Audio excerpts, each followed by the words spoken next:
सबको स्वागत है सोलो लेवलिंग के एक और नए एपिसोड में। और आज मैं आप सबको एक्सप्लेन करने वाला हूँ सीजन 3 का एपिसोड 5। तो हम सब ने पहले के एपिसोड में ये देखा था कि संजय वू एक एस क्लास हंटर बन चुका है और संजय वू इस वजह से बहुत ज्यादा फेमस भी हुआ है और उसे बहुत ज्यादा हिट भी मिल रहा है। और संजय वू ने आर्टिफैक्ट की शॉप में जाके फायर प्रूफ आर्टिफैक्ट खरीद लिए हैं डीमन क्रिस्टल के लिए। और हमने ये भी देखा था कि जो वू जिन है उसके फादर की तबीयत भी खराब होती है और अब इसके आंखें। तो हमें स्टार्टिंग में रात का सीन दिखाया जाता है जहाँ संग अपनी सिस्टर के रूम में आता है और यहाँ संग को ये लगता है कि उसके यहाँ से जाने के बाद लोग उसकी सिस्टर से बात करने की कोशिश करेंगे और इसलिए वो टस्क के बॉडीगार्ड को समन करता है। और यह संग ये कहता है कि ये एक आय और की जो शैडो है वो एक क्लास हंटर जितनी पावरफुल है। और यह संग उन शैडो से ये पूछता है कि टस्क के जो बॉडीगार्ड थे वो 4 थे लेकिन इस जगह बस तुम 3 ही क्यों हो। और ये सुनने के बाद वो शैडो ऊपर हाथ दिखाता है और यह संग को ये याद आता है कि वो गार्ड सीलिंग में ही अटक गया था और इसलिए वो उसकी शैडो को एक्सट्रैक्ट नहीं कर पाया। इसके बाद संग उन दोनों शैडो को अंदर जाने के लिए बोल देता है और तीसरे शैडो को ये बोलता है कि तुम्हें मेरी सिस्टर को गार्ड करना और ये दोनों तुम्हारे बैकअप है। और उसके बाद ये शैडो भी जीना की शैडो के अंदर जाके मिक्स हो जाता है और उसके बाद संग छत में चले जाता है। और यह संग ये कहता है कि मुझे यहाँ से जाने से पहले इस पूरे नेबरहुड को सिक्योरिटी देनी पड़ेगी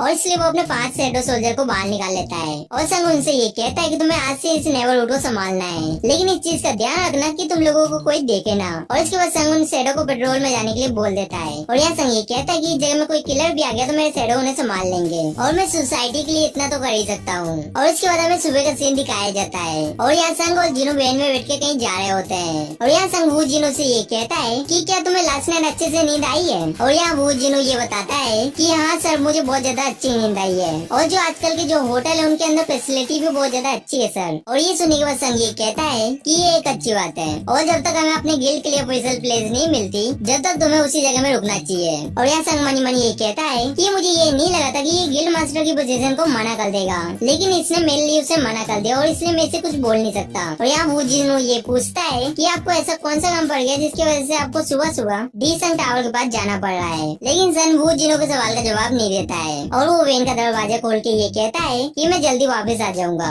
और ये बोल के संग यहाँ से चले जाता है और यहाँ डीमन क्रिस्टल के अंदर घुसने का एक नोटिफिकेशन आ जाता है। और यहाँ संग मनी मनी ये कहता है कि इस पॉइंट से इस डंजन की जो डिफिकल्टी लेवल है वो बहुत ज्यादा इंक्रीज होने वाली है और इसलिए मुझे इस जगह में इतना तैयार होकर आना पड़ा। और जो ये न्यू आइटम है वो मुझे इस डंजन के जो फ्लेम है उनसे प्रोटेक्ट करेंगे। और मैंने विंड रॉप और एक रिंग परचेज की है और जो ये रिंग है वो वाटर मैजिक से एम्बियन की गई है। और यहाँ मैं पूरी तरह से तैयार हूँ इस डंजन को क्लियर करने के लिए। लेकिन यहाँ अचानक से संग को एक नया क्वेस्ट मिलता है जिसमें संग को डीमन किंग ब्रांड के सोल को कलेक्ट करना है जो इस डीमन क्रिस्टल के टॉप में है। और संग ने इस क्वेस्ट को पूरा कर लिया तो उसे 3 रिवॉर्ड मिलेंगे। तो फर्स्ट रिवॉर्ड था टॉप टायर रूइन स्टोन और सेकंड है 13+ स्टेज बोनस और तीसरे नंबर में अनडिस्कवर रिवॉर्ड। और यहाँ संग ये कहता है कि पिछली बार से इस बार ज्यादा अच्छे रिवॉर्ड मिले हैं। और यहाँ संग खुश होता है क्योंकि रूइन स्टोन से उसे एक न्यू स्किल मिलने वाली थी। और यहाँ संग के पास 3 यूनिक स्किल है। पहला शैडो एक्सट्रैक्शन और सेकंड है शैडो प्रोबेशन और थर्ड है मोनार्क डोमेन। और यहाँ संग के पास इतने ज्यादा खतरनाक स्किल है और इसलिए वो बहुत ज्यादा एक्साइटेड है कि 4th स्किल में क्या होगा। और उसके बाद संजय वो डायरेक्टली 76 फ्लोर में टेलीपोर्ट होता है। और यहाँ संग ये देखता है कि इस फ्लोर के जो डीमन है वो बहुत ज्यादा बड़े होते हैं साइज में। और यहाँ संग टच को बाहर निकालता है और यहाँ संग टच को वो ऑरेंज कलर का ऑर्ब देता है जिससे 2 गुना पावर बढ़ जाती है। और उसके बाद टच उस ऑर्ब का यूज करके एक बहुत पावरफुल फायर अटैक करता है और इस अटैक की वजह से बहुत ज्यादा जगह डिस्ट्रॉय हो जाती है। और यहाँ संग को ये नोटिफिकेशन आता है कि उसने हाई रैंक के डीमन और डीमन लॉर्ड को डिफीट कर दिया है और उसे 7800 एक्सपीरियंस पॉइंट भी मिले हैं। और ये देख के संग बहुत ज्यादा हैरान होता है और कहता है कि जरूर उसके पास मैजिकल ऑर्ब है लेकिन जब से टच मेरा शैडो बना है वो और ज्यादा स्ट्रॉन्ग हो गया है और जो ऑर्ब की पावर होगी उसके यूजर की वजह से और ज्यादा बढ़ गई है और इसलिए मुझे कुछ टाइम के लिए इसे टच को यूज करने देना चाहिए। और यहाँ हमें संग का स्टेटस भी दिखाया जाता है जहाँ संग की लेवल 81 हो चुकी थी। और उसके बाद हमें वो जिनो के फादर के पास ले जाया जाता है जो हॉस्पिटल में इमरजेंसी सेंटर में थे। और यहाँ डॉक्टर वो जिनो के फादर को ये बताता है कि वो इस जगह में 2 दिन से बेहोश था। और ये सुन के यूजिन के डैड बहुत ज्यादा हैरान हो जाते हैं और उन्हें ये लगता है कि ये थकावट की वजह से हुआ होगा।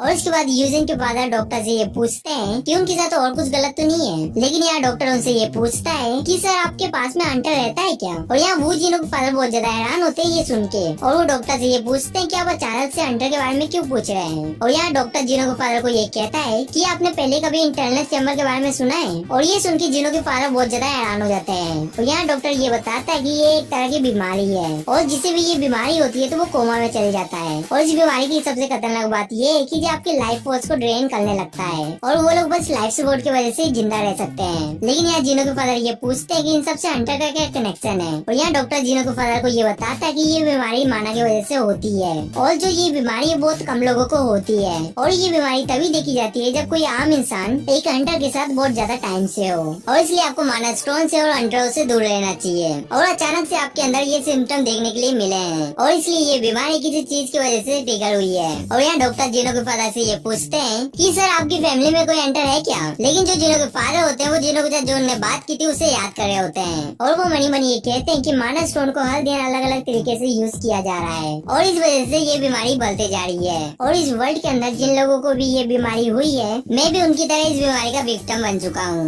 लेकिन यहाँ जिनों के फादर ये कहते हैं कि मैंने अभी तक हार नहीं मानी है। और इसके बाद सीन शिफ्ट होता है और हमें जापान के एक आइलैंड साइड में ले जाया जाता है जहाँ पानी के अंदर से एक एंट का पाँव निकलता है और ये एक एंट मॉन्स्टर होता है जिसके पंख तक होते हैं। और वो एंट मॉन्स्टर धीरे धीरे करके उस गुफा के अंदर जा रहा होता है और इसके बाद हमें जापान के उस आइलैंड के किसी टाउन के पास ले जाया जाता है जहाँ हमें दो हंटर देखने के लिए मिलते हैं और ये दोनों इस टाउन की पेट्रोलिंग कर रहे होते हैं। लेकिन इन दोनों के पास एक ओल्ड मैन आके ये कहता है कि तुम लोगों को शुक्रिया क्योंकि तुम लोग हमारे टाउन को सेफ रख रहे हो। लेकिन जो आर्मर वाला हंटर होता है वो ये कहता है कि ये बोलने की जरूरत नहीं है। और यहाँ वो ओल्ड मैन उस हंटर से ये पूछता है कि ये तुम्हारे साथ एक नया हंटर आया है और इसके रिप्लाई में वो आर्मर वाला हंटर ये कहता है कि हाँ ये मेरे साथ नया आया है। और इसके बाद आर्मर वाला हंटर दूसरे हंटर को ये समझा रहा होता है कि उसे इस जगह में क्या करना है और वो हंटर इन लोगों से उसे जान पहचान करने के लिए बोलता है क्योंकि जब भी वो यहाँ राउंड लगाने के लिए आएगा तो उसके लिए अच्छा होगा। और वो आर्मर वाला हंटर ये भी बताता है कि इस जगह में एक ए रैंक डंजन ब्रेक हो गया तो ये जगह पूरी तरह से बर्बाद हो जाएगी और इसलिए हमें डंजन के गेट को जल्दी से ढूंढना पड़ेगा क्योंकि हम बाहर किसी से मदद भी मांगेंगे तो उन लोगों को इस आइलैंड में आने के लिए 3 दिन लग जाएंगे और इसलिए हमें उस गेट को जल्दी से ढूंढना पड़ेगा।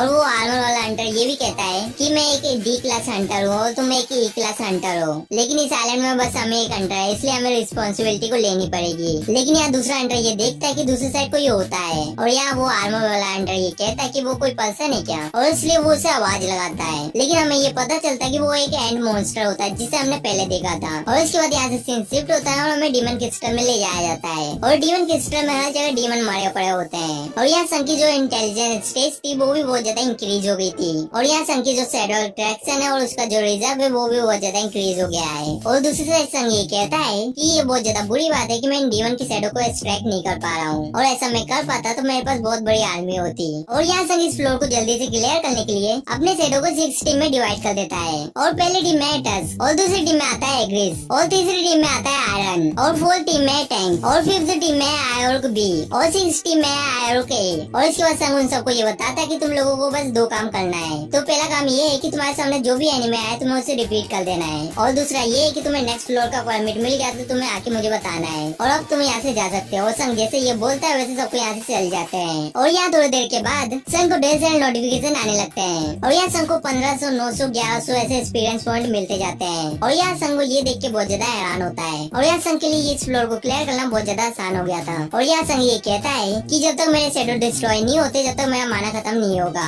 लेकिन यहाँ संग एक पोशन को पीते हुए ये कहता है कि इस फ्लोर के जो हाई रैंकिंग के डीमन है वो मेरे कुछ शैडो को दिक्कत दे सकते हैं और इसलिए मुझे इस पोशन का यूज करके अपने माना को रिचार्ज कर लेना चाहिए। और इस जगह में कुछ दिन भी निकल जाते हैं और हमें यहाँ देखने के लिए मिलता है कि जो टैंक की लेवल होती है वो 24 हो जाती है और उसे लाइट रैंक भी मिलती है और जो संग के बाकी शैडो भी होते हैं उनकी भी रैंक बहुत ज्यादा इंक्रीज हो जाती है। और यहाँ संग मनी मनी ये कहता है कि उसका सबको अलग अलग टीम में डिवाइड करने का आइडिया कि बहुत अच्छा साबित हो रहा है और यहाँ संग को 20 फ्लोर और क्लियर करना है। और यहाँ संग ने ये एक्सपेक्ट नहीं किया था कि वो 18 फ्लोर में इतनी जल्दी पहुँच जाएगा। लेकिन यहाँ संग मनी मनी ये कहता है कि वो 2 दिन से 18 फ्लोर के अंदर ही है और अभी तक उसे नेक्स्ट फ्लोर का एंट्री परमिट नहीं मिला है। तो इसका मतलब ये है कि इस फ्लोर में हाई रैंकिंग के डीमन होंगे जो बहुत ज्यादा पावरफुल है। लेकिन यहाँ अचानक से संग का जो एमपी होता है वो डिक्रीज होने लगता है और यहाँ संग मनी मनी ये सोचता है कि मेरा माना बहुत जल्दी खत्म होते जा रहा है। तो इसका मतलब ये है कि मेरे शैडो को कोई डिस्ट्रॉय करते जा रहा है अभी के टाइम में और शायद उस जगह में बैटल हो रही है और जो मेरे शैडो है वो भी जल्दी रिजरेट नहीं कर पा रहे हैं। और इसका मतलब ये है कि एनिमी कुछ ज्यादा ही स्ट्रॉन्ग है और उस एनिमी की फाइट आयरन के ग्रुप के साथ हो रही होती है। और इस जगह में संग को ये विश्वास नहीं हो रहा होता है कि इस जगह में आयरन से पावरफुल डीमन है और यहाँ संग की एमपी डिक्रीज होते जा रही होती है। और यहाँ संग ये सोच रहा होता है कि मेरे पास अब कोई रास्ता नहीं है अपने शैडो को वापस बुलाने के अलावा। और अगले दिन संग ये कहता है कि कल उसे अपनी टीम को वापस बुलाना पड़ा क्योंकि वो डीमन कंटिन्यूस अटैक करते जा रहे थे और टीम बी और एग्रिस की टीम ने बहुत ज्यादा सफर किया है। और इसका मतलब ये है कि यहाँ की जो डीमन है वो कुछ ज्यादा ही स्ट्रॉन्ग है। लेकिन मुझे ऐसा लगता है कि इस फ्लोर में कुछ अजीब है क्योंकि टस की टीम एग्रिस की टीम के पास ही थी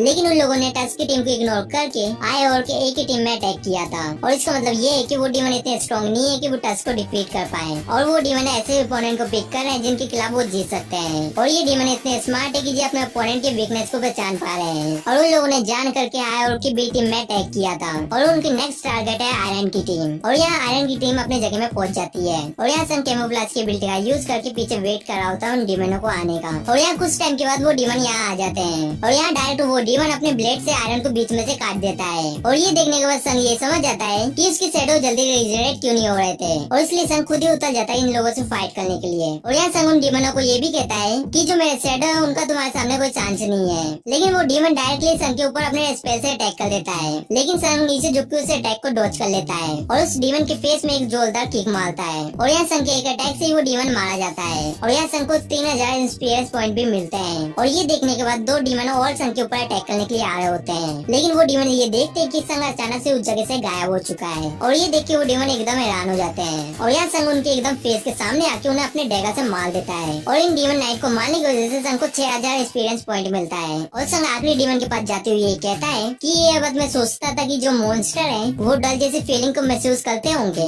लेकिन देखने से ऐसा लग रहा है कि मुझे मेरा आंसर मिल चुका है। और ये एपिसोड यहीं पे खत्म हो जाता है। और अभी तक आपने वीडियो को लाइक और चैनल को सब्सक्राइब नहीं किया है तो क्या कर रहे हो, वीडियो को लाइक करके चैनल को सब्सक्राइब कर लो। और हम सब मिलेंगे किसी नेक्स्ट वीडियो में। सायोनारा।